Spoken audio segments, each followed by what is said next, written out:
Welcome back to the Smarter Marketer podcast, brought to you by Rocket Agency. I'm your host, James Lawrence.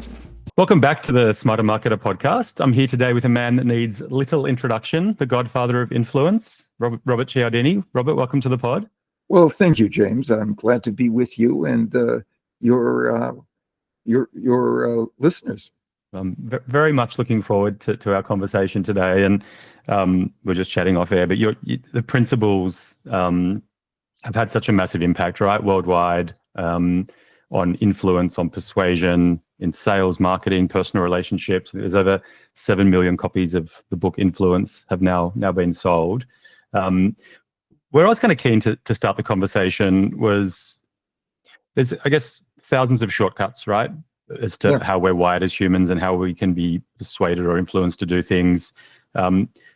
That process way back when of you kind of codifying them into 6, what has now become 7 principles that have so effectively stood the test of time, are applied in so many different cultures, different settings. Like, how did you go about that process of bringing so many different shortcuts and things together to kind of bring it together into these easy to digest principles?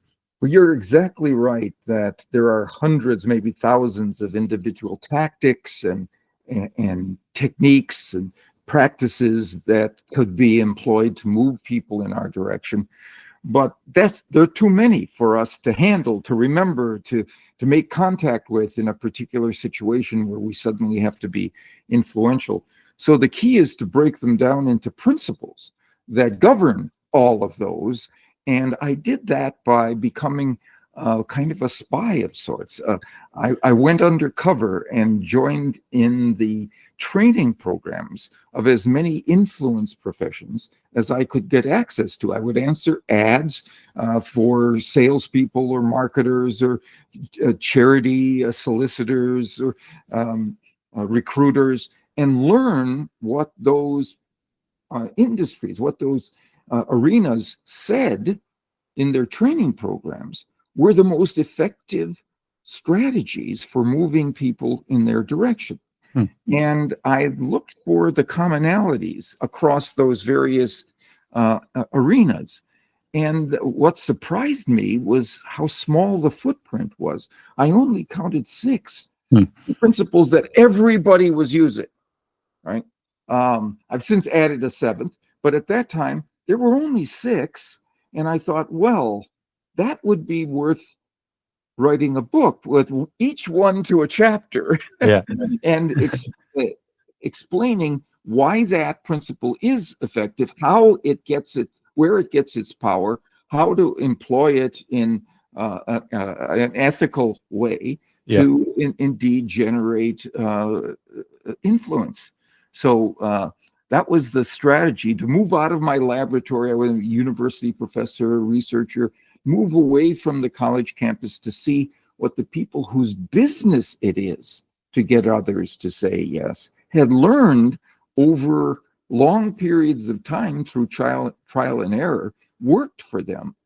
And, the interesting thing was, if I was in a marketing program, they'd say, marketing is not the same as sales. Here's the difference. And then if I went to an advertising program, they say, advertising is not the same as marketing. And if I went to maybe a college recruitment group, they'd say, soliciting funds is not the same as advertising. And if I went to recruitment group, it was, that's not the same. They were right. There were always differences between the various influence professions. Yeah. But they weren't, by focusing on those differences, they weren't asking the right question. What's the same? Yeah.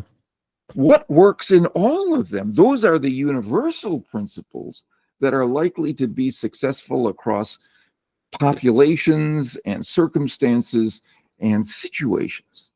And it is, the outcome of the work is amazing, right? In terms of, I think it's 44 different languages the book's been translated into, and it's prepping for this discussion, it's a who's who, right, of famous people in all different disciplines that'll kind of point to this book as the book that most shaped them, and it is in I have incredible.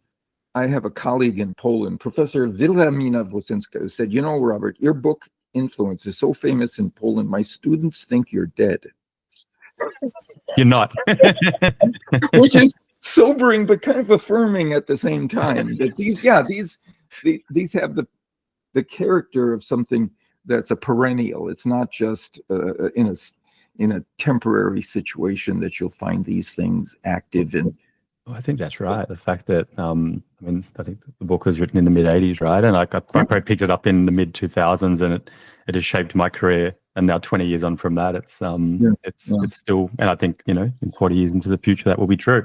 I think it would be good to talk, like, I think there'd be a good chunk of the audience who are very familiar with the book and with your work, and probably those that might not be. And I think it would be interesting, I guess, to go through the 6 principles and then how that 7th came to be, because it's the 6 have stood the test of time. So I imagine that it wasn't without a lot of thought as to adding a 7th. Yeah. So I think you're right. Let's talk about quickly the 6 principles that caught my eye as the universals. The first is reciprocation, which is a rule that exists in every human culture. We feel obligated to give back to those who have first given to us. We simply say yes to those we owe. So the implication is we have to go first. It's not that we give gifts or favors or services, information to people as a thank you at the end of our experience with them after they've signed the contract, after we've done the work. No, first, before. And that inclines them to feel warmly towards us, grateful. Oh, you've given me some kind of value, and the rule says now it's my turn. So reciprocity, go first, give first. Another is that no one would be surprised is liking. We prefer to say yes to those we like and who like us. And one way to produce that effect is to give people genuine compliments, to give them true praise that exists in the situation, to identify something we find commendable and comment on it. Another is to point to similarities that exist between us. Oh, you like Korean food? I like Korean food. That sort of thing, because we like those who are like us. So those liking. Right. It's kind of this car salesman. What do you need to use the boot of the car for? To put my golf clubs in. You play golf, I play golf. Better chance of closing the deal. Exactly right. That's exactly right. They always lift to those similarities, to consciousness, and to the extent that they're genuine, that's fine. If we point to these principles that are truly there in this situation, we're entitled to similarities and genuine praise for somebody who warrants that praise, and so on. So that's liking. Another is social proof. The idea that people who are uncertain about what to do in a situation look to those around them as to what they are doing in that situation. What have the majority of people been doing and saying and believing and recommending in this situation? And so if we have that evidence, we need to make it very prominent to people, and especially if we have a trend upward, because people will extend that trend, the trajectory of that trend, into the future, and we'll have something called future social proof that isn't even there yet. But if there's a trend in that direction, we should focus on that. That really spurs people to want to get in with us on the ground floor. Right? It was I think it's in the updated version, but it was an unintended. I kind of found it reasonably funny. The unintended consequence. There was a sign, I think it was at the Grand Canyon National Park, around, please do not take anything out of the park. Every year 14 million something right. amount of stuff gets taken, like rocks or something, matter gets taken out. And there was this highly honest, ethical woman, and it was the fact that other people were doing that thing that made her actually want to go off and do it, or indeed go and get a petrified sliver of wood. So it's a very powerful principle. It has a special leverage, I think, in modern day online communications, because it's so easy to get information about what others around us and have been doing or are doing, the number of stars that are given, the number of reviews and recommendations and so on that come and that are available. So presenting that is gold when you have it. Yeah. We see it kind of everywhere, don't we? We do. You know what I like is one thing I would suggest is people will often say we have 1,000 4 and 5 star reviews. They should say we have 1,000 4 and 5 star reviewers. Yeah, not reviews. That's a check mark. No, there are people there. Then in your mind, you see that individual resonating to your product or service. Yeah. Such a subtle shift with such a powerful impact, right? You know, that's one of the things we're interested in these days, small bigs. The smallest change we can make that will produce the biggest impact on our persuasive success. So something like adding two letters to the word review to be reviewers instead of reviews, right, is the consummate example of a small big that shapes where people are focused at that particular time on others around them like them. That's exactly what you wanted. It's fascinating. Yeah, that's social proof. Yeah, another is authority.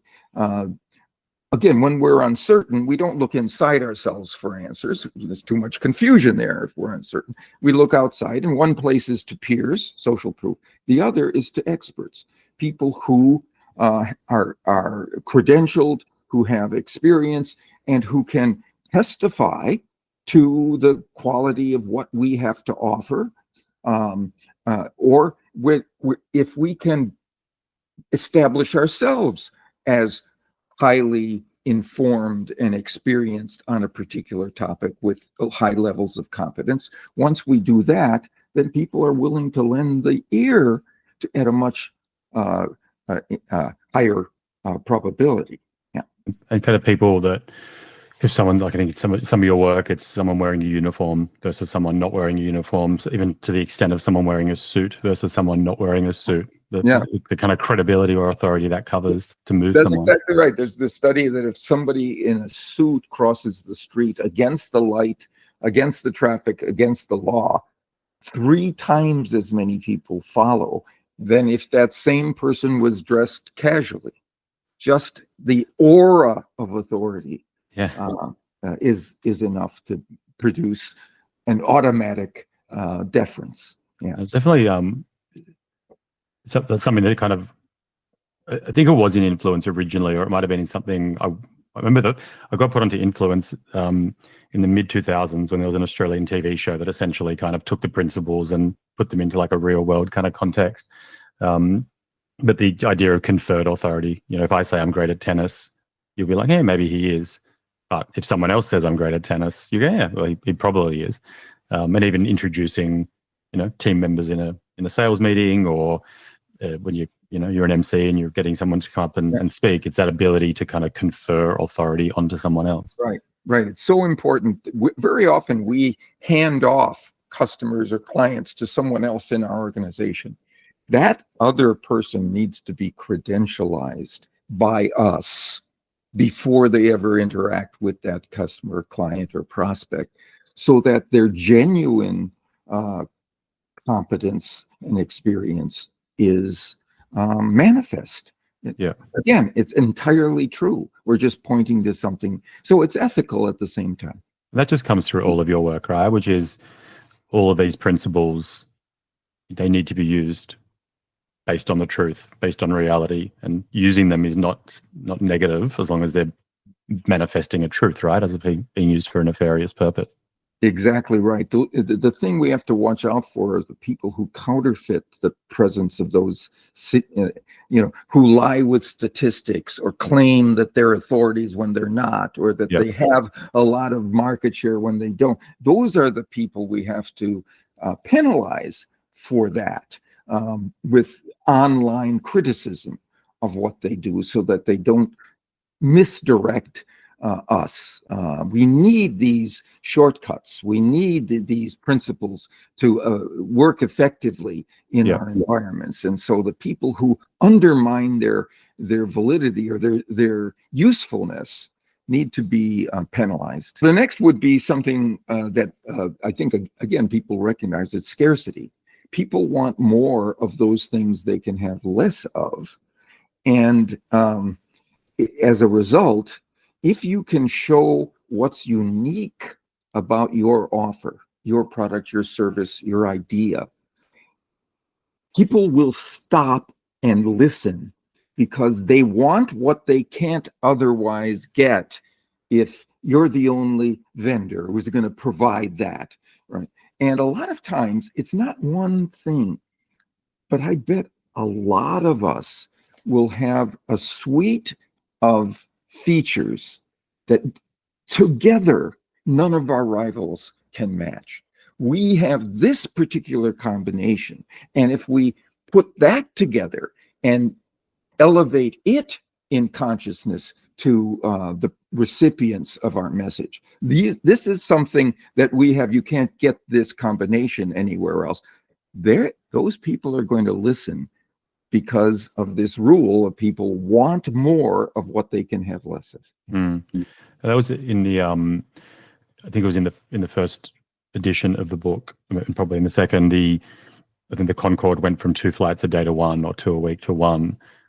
The flight hasn't changed. It's still got exactly the same features as it's always had.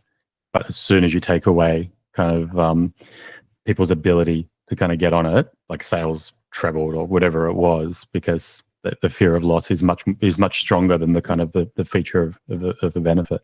You've really put your finger on one of the reasons scarcity works well. It's loss aversion. The FOMO, fear of missing out, is very general and powerful in human conduct. And so what we have is scarce or dwindling in availability or rare.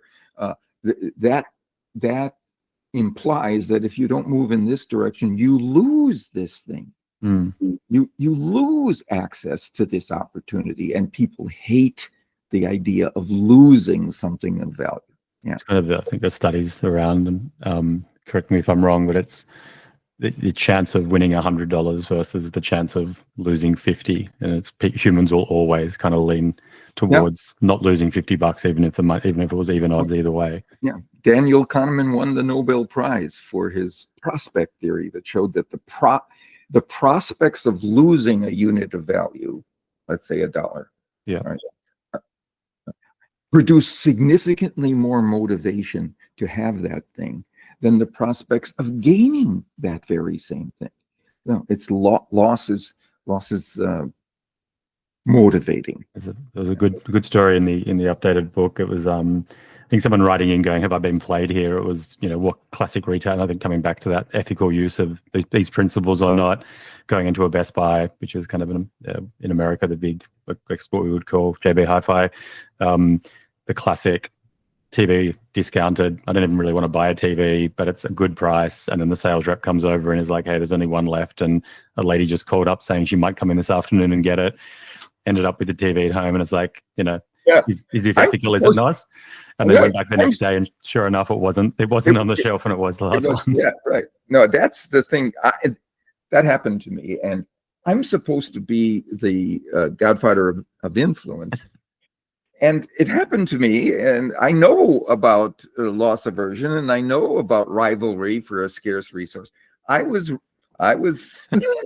wheeling out of that shop with that TV set in my basket after 20 minutes, because if it was true, I wanted it more. Yeah. I don't know if you know Blair Enns, the kind of Canadian consultant in like a lot of pricing stuff, and you hear him talk about anchoring, which there's a lot of this in here as well, but kind of price anchoring. And he's like, it's just the worst. Like, I'm a pricing guy, I'm a pricing consultant. I know all of the psychology behind it, and it still works on me. Yeah, we're human. And that makes it especially important to know this, because the people we're trying to move in our direction are also human. Yeah. So if it works on us, it's likely to work on those folks too. That's right. And so much great marketing is really about understanding humans, isn't it? And understanding the customer and your market and what you're trying to achieve there. That's right. I think when people ask me, so what's the thing that a marketer should have? And you get a lot of good answers, but the one that I rarely hear is empathy. Mm. Be able to put yourself in the position of your market, of the people who you want to move in your direction. Don't think about it in terms of what you might know, or think about it in terms of their situation, their circumstances. Put yourself in that, and that clarifies approaches to communication. It's a great observation. I think, like, as I kind of go further into my business career, and you look at whether people I deal with directly or just, Jeff Bezos, whoever else, so many highly successful business people are ones that never lose sight of their customer and their customer's pain points, and make decisions based on removing friction and making it like it's this customer-centric view of the world. And you see it in big environments, at like a Jeff Bezos Amazon type story, but even like at a much smaller level, like often these hyper successful businesses have someone driving from the top that truly understand the customer pain points, right? Exactly. We ought to always structure that as an early kind of screen through which we send all of our possibilities and communication options. It's really, really interesting. So they're the 6 principles, right? They're the 6 that I guess were in the original book, and were in play for decades, right? And that was kind of how we viewed influence, and that book kind of took off. How did, I guess, behind the scenes, like, how did you then kind of get to a point of going, hang on, there's something else here? Yeah, and that something else is what we're calling unity. It's the sense of shared identity with another person. If we feel that they are not just similar to us, but one of us, it's not about similar, it's about belonging to in a category. And it can be a religious denomination, it can be a political affiliation, it could be an employment setting, it could be a locale. In this community, I consider myself one of the, and to the extent that we can show people that we share one or another of those unifying connections, and the pronoun we applies, everything gets easier inside the influence process. All the barriers come down, because we are conditioned to favor and follow those in our identity groups, and those can be a variety of, even sports fans of a particular kind of team. You're a fan of this team, and that happened to me, where I learned that my favorite football team is the Green Bay Packers, the NFL team in the United States. And I learned that the celebrities, Justin Timberlake and Lil Wayne, were avid Green Bay Packer fans. James, I immediately thought better of their music. Didn't think this conversation was going to go toward Lil Wayne. Lil Wayne. We don't have similarity. No, this is belonging together in this particular unit. So to the extent that we can identify and truthfully show people that we share these identities, and by the way, some of them have to do with something like shared values or shared goals. If you can bring those to the surface and have a we-ness associated with that, you win. And how, what's the, I guess, like, how did that come to be? Like, the book went into market, And then was that you reflecting, going like doing more research, more studying? There's something happening out there that I don't feel of it. Do you think did something change, or did you Yes. you kind of build on your own work, or? No, you're right. Something changed, and that was we're moving increasingly toward tribalism Yeah. in modern life. Yeah. We versus they connect decision that people make and distinction.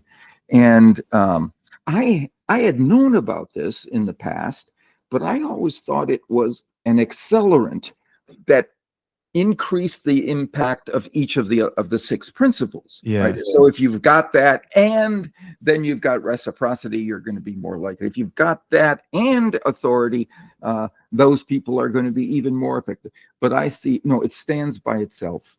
It doesn't require one or another of those other principles. Like I just mentioned with Lil Wayne and there's nothing else of the principles except that unity, and that was enough to not only make me think better of his music, to want him to be more successful.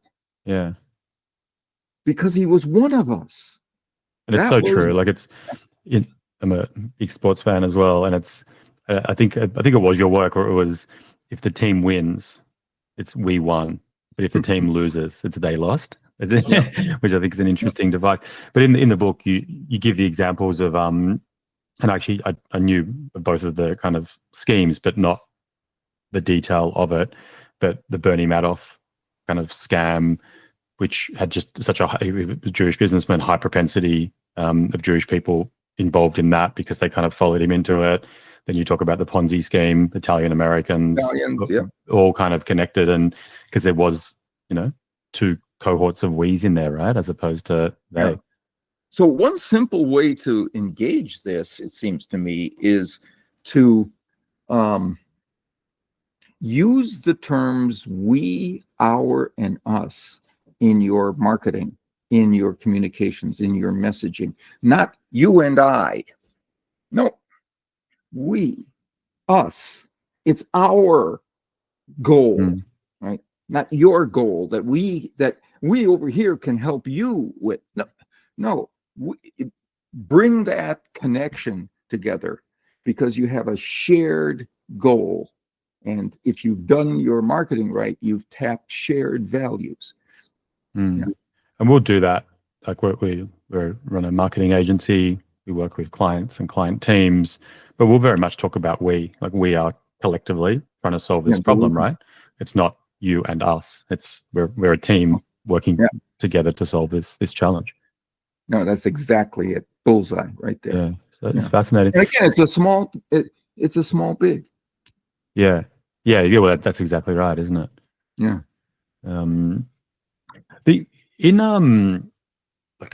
when I was putting together my thoughts around today, I kind of came up with this very glib, what's the most effective principle? And I was like, hang on, and then I started listening to some other, interviews you've had, and there obviously is no answer to that, right? It's kind of very contextual on the circumstance.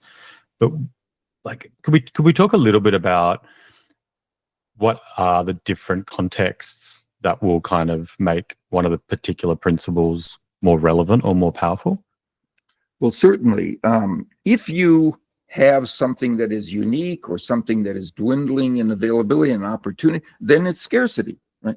If you have something with a lot of a market share, with a lot of purchases, then what you use is social proof. If you've got something that has a lot of authority testimonials that you can, then you want to use the authority principle because that's what you've got. That's the one.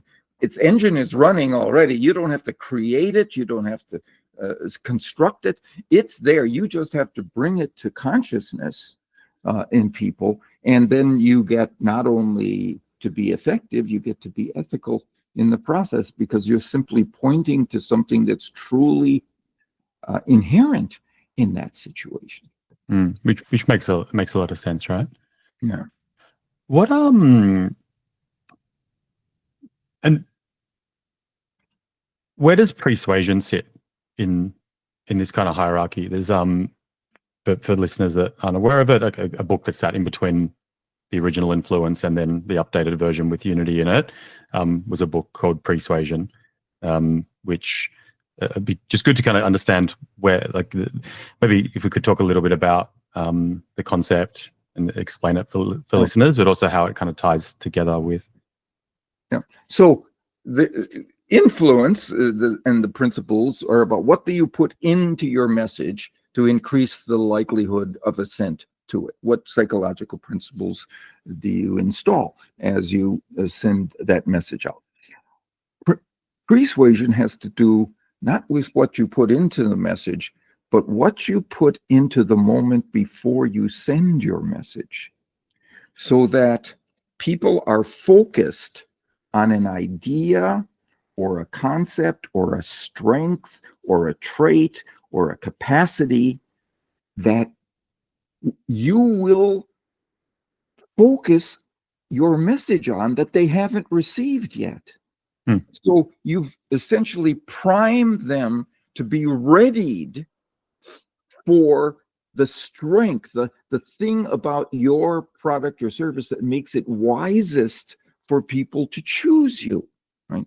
So let me give you an example, a study done on a company that sold online furniture, specialized in sofas. For 1 week, everyone who came to the site were sent either to a landing page that had soft, fluffy clouds in the background, or to a landing page that had small coins, pennies, in the background. Right? Those people who experienced fluffy clouds were more likely to want to purchase comfortable furniture. Those who were focused on small coins were more likely to want to purchase inexpensive furniture. Whatever concept you brought to consciousness before they got the message was what they searched for inside that message. And when they hit on it, that was the thing that they were likely to go ahead and want to purchase. This, I saw an article of something that the Royal, it's a Norwegian cruise lines, so a cruise company. They had a sale for all of their prior customers. If they booked a cruise during the holiday season of this particular year, they would get a big discount, right? So everybody got that message in an email. And inside the email, there was a clock, a digital clock that was ticking down as to how many minutes were left, hours and minutes before the deal went away. Half of them got 2 ticking clock emojis in the subject line of the message. So they saw something associated with dwindling time. Yeah. Then when they hit the message that was all about scarcity and a dwindling opportunity, they were 15% more likely to purchase a ticket. That's fascinating, isn't it? Yeah. So where you focus people first is going to influence their favorability to what comes next.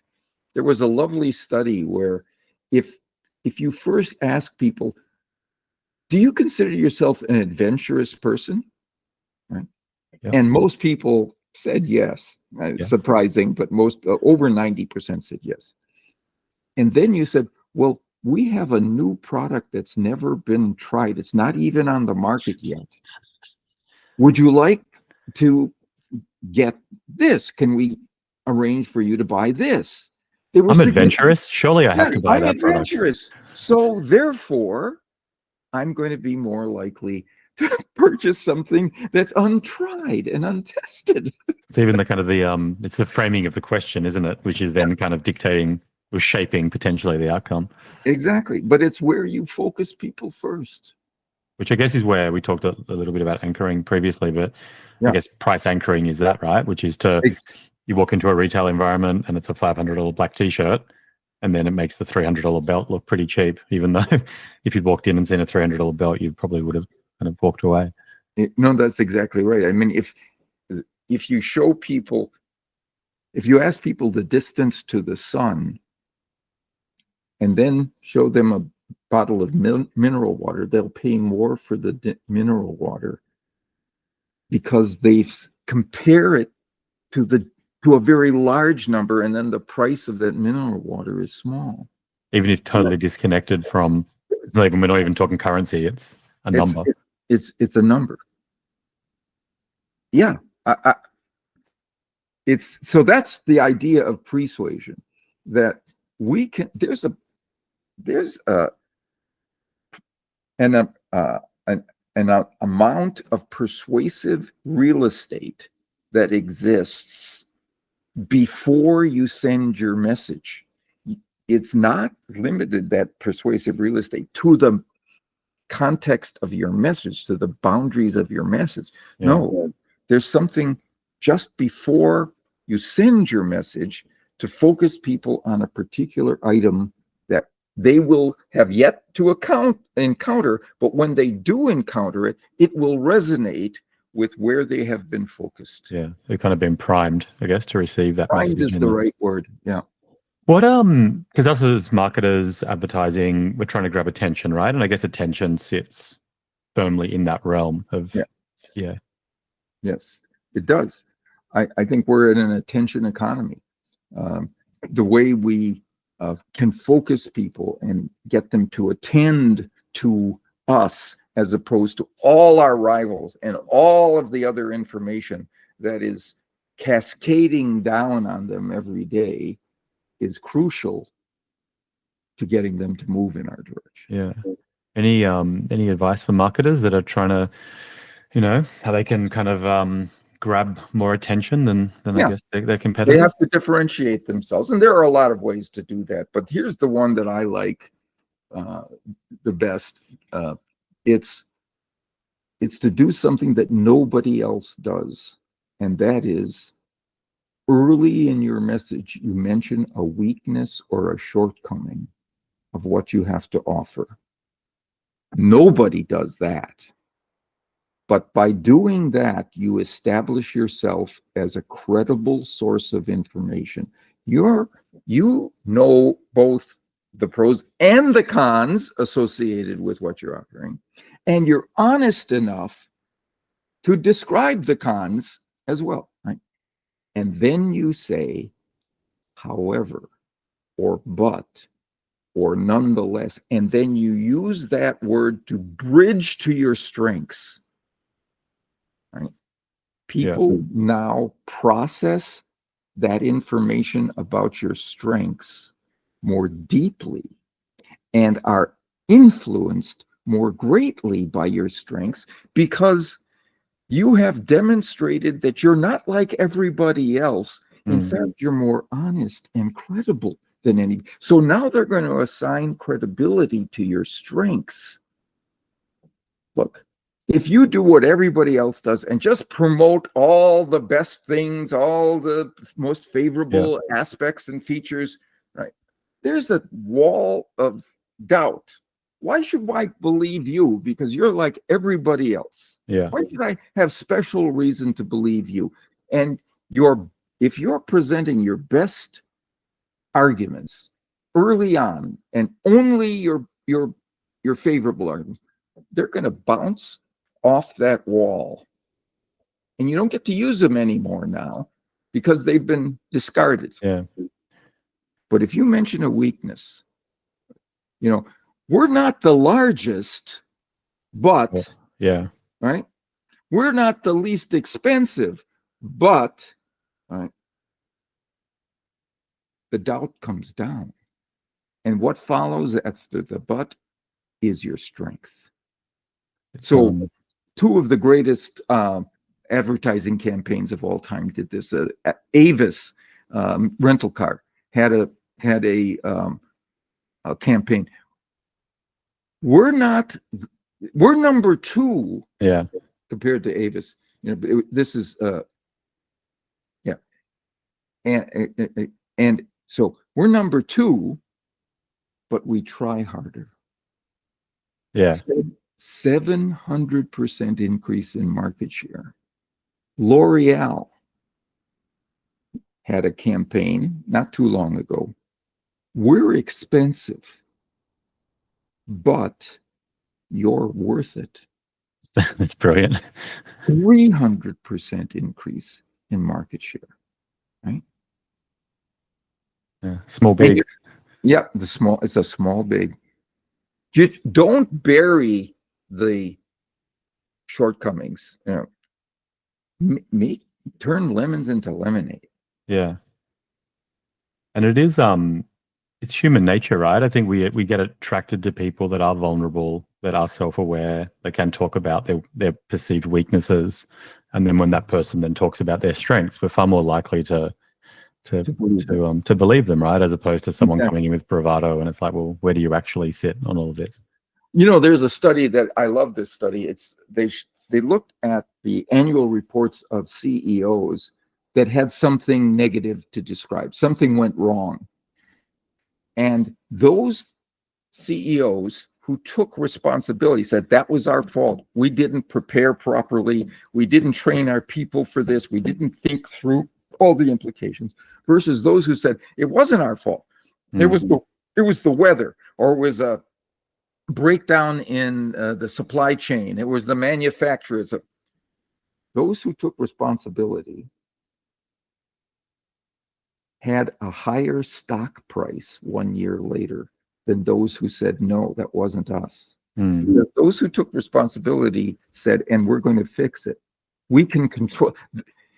We're in control of this. We can do something to remedy that. We know what we did wrong. So just as you said, people feel positively toward those individuals and trusting of those individuals who honestly admit their mistakes. I think that's like there was a Hilton study years ago around the most loyal customers, and the loyal customers weren't those that had an incredible experience. They're actually the ones that had a bad experience, but that had been rectified in a way that made them feel very cared about and valued, and they would then go on to be the most loyal customers. I think from that, I think they gave every manager level the ability to kind of give $200 to resolve any issue, right? Yeah. So what it was they then moved the budgets available to the managers to provide compensation to those people who had made a mistake, and they were so taken by that recognition. Oh yeah, this was a mistake. We messed up. Here's something to compensate you. Those people were much more likely to plan. And this was a hotel chain, more likely to plan future visits. Yeah, it's fascinating. Robert, I was at a conference 2 weeks ago, and it was a lot of talk about AI, and it was quite interesting. Your name came up, and there was a sales guy there. He was talking about all the kind of emails that he's writing, and he was an ethical guy. I think you'd like the way it was being used. But it was fascinating. His prompt was write an email to someone, yada yada, use 50 words or less. And the last part of the prompt was use the Cialdini's principles of influence. Yeah. And he was advocating, this is a room of 200 people, to use your principles in generative AI. How are you feeling about AI? Like, what is it changing? What is it not changing? Yeah. It's seismic. The change is, people are going to be able to do that and get AI. It shouldn't be something that you just defer to. It should be a tool that you use to improve the messaging that you employ. Use it as a learning mechanism for how to do this well. But I think it's going to be very powerful. And I think what that gentleman did by saying, essentially, use the principles that have a research base, the things that have been proven, that's exactly the right thing to do. These principles each have a lot of research that supports and is grounded in scientific inquiry. The problem is when somebody says, write me an influential marketing statement or a letter of introduction, whatever it is. Now you're going to get that LLM, that language learning model, to go out and get everything, including anecdotes and hunches and speculations and misinformation that isn't based on research. That's the wrong prompt, because those models will hallucinate results. They will give you things that don't exist unless you focus them on something that is absolutely proven by soundly conducted, properly controlled research. And it must be, so I guess, coming as someone who comes from a research background, right, comes from academia, it must be just such a, I think it's seismic for everyone, right? But I think particularly in that space, and the kind of the diligence that would kind of support all of your work, to have this kind of deep research tool, which is incredibly powerful. But yeah, it's not always a guaranteed outcome, is it? Right. So we're actually developing a bot that is me, and I give advice based on my research and whatever I've concluded and said in print or in presentations and so on. So if you ask me a question, you get the answer that I would give based on what my research and research I've written about, not just the research I've done, but the research I felt confident about to give advice. Yeah. Do you find it convincing? Do you find it's giving you the kind of answer you'd give yourself? I'm impressed. Yeah. I really am impressed so far, but it's not done. We're still loading it with the newest research and so on, so that it's forever being sharpened. But yeah, I'm enthusiastic about it. That's really cool. We talked before around Poland. We're all very thankful that your untimely demise has not occurred in Poland.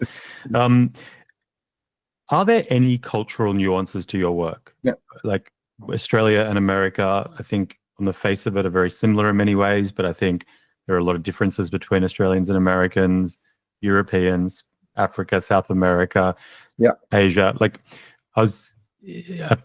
my presumption is that these are principles, right, and they should apply universally. But it was something I wanted to discuss with you. And what are your observations? Yeah, that's really a good question, and I can say on the happy side, yes, these principles exist in all human cultures. They've evolved as part of the human condition, and people who employ them, one or another, in a message are likely to increase the probability of assent. But depending on the culture, there are histories and precedents and customs and so on that change the weight associated with one or another of these principles. So there's a study done by Citibank that what they did was to go to 4 major cultures in the world and ask the managers in Citibank, suppose you had a colleague who asked for your assistance on a project that was not yours, but it would require your time, your attention, maybe even some of your resources or personnel to help with this. Under what circumstances would you feel most compelled to say yes? Right?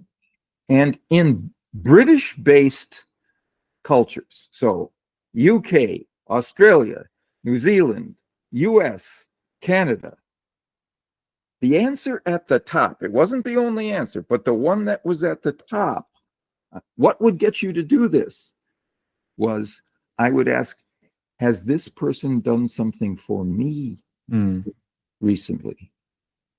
If so, I have to say yes. It's my turn. That's the principle of reciprocation, right? That's the one that we are, in our British-based traditions was at the top. It wasn't the same in the Far East.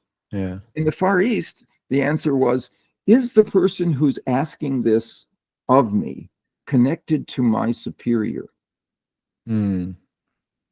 If I say no to this person, I'm saying no to this authority person, and I shouldn't. I shouldn't do that. And so, how close is this individual to my authority figures? In the middle, in the Mediterranean area, the answer again was different at the top. Mm. It wasn't, is this person connected to my boss? It's, how closely is this person connected to one of my friends? Mm. So it's liking now, the liking principle, that bond of, and then in Northern Europe and Scandinavia, it was different again at the top. It was according to the rules and regulations of this organization. Am I supposed to say yes? This was commitment. Am I going to be, should I be consistent with the organization I have committed myself to, right? So, and of course, in Stockholm, they care about friends and they care about reciprocation, but the one at the top changes from culture to culture. That is a fascinating response. Yeah. So it pays to do your homework and understand what those existing preferences are. Yeah, that is awesome. What's the funniest example of your work being applied on you? Is there just a moment, maybe funny, or a time when you've come home and gone, this is unbelievable. It's been applied in this fashion or in a famous context or something that's made you sit up and go, wow. Yeah, no, there's an example that got me started in all of this. And that is, I was an undergraduate at university, and as a student, didn't have a lot of money and was living in a dorm. And one of my dorm mates, somebody on the same floor, came knocking on my door, and he was selling magazine subscriptions to Sports Illustrated magazine. Well, I didn't have a lot of money, and I'm not that great of a sports fan. I'm a sports fan, but I don't need all the statistics, And so he said, so first of all, I opened the door and he gave me a compliment on the furnishings in my dorm room. And then he said, I've been selling this magazine subscription, but I have to tell you, it's only, this deal is only good till the end of this week. After that, you'll lose it. And then he said, and I've been selling a lot of them here in the dormitory. People just like you have been buying it. And then he said, most of the experts in sports journalism cite Sports Illustrated as the best example. So he was using all of my all six at once. And I bought his magazine subscription, and I remember closing the door and leaning back against it and saying, what just happened here? I didn't want this. I wanted the money that I gave him. It wasn't the features of what he was offering. It was the way he delivered. It was the presentation of what he was offering. The psychological factors that got me to say yes. Isn't that interesting? That would be worth studying, not just out of self-defense for my own, but a lot of people would be interested in knowing what are those factors outside of the merits of the case that influence the choice of that case. And so that's got me started on studying persuasion. It's been a fascinating career. What are you most proud of? Okay, so I was the chief science officer for a company that in the United States called O-Power, and they partnered with utilities, power companies, to send each of the customers of those companies a report every month that used the principle of social proof on them. It said, here's the amount of energy that you used last month. Yeah. And here's the amount of energy of your comparable neighbors, people just like you in your neighborhood, right? And and here's what they were able to do, right? People who were using more energy than their neighbors became less likely to use they followed the lead of comparable others, right? And after 10 years, we had saved 36.4 billion pounds of carbon dioxide from entering our atmosphere. That's what I'm most proud of. It's very cool. And you might have had a bigger impact on that because a lot of our utility bills will have a similar feature on them, right? So I suspect that maybe that's been used.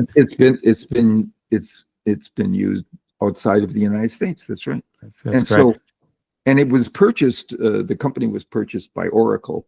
So all I have is the first 10 years because Oracle won't give that proprietary information. Won't give. But in that first 10 years, we saved 35.4 billion pounds of a gas, James. It's Pounds of a gas. Small bigs, Robert.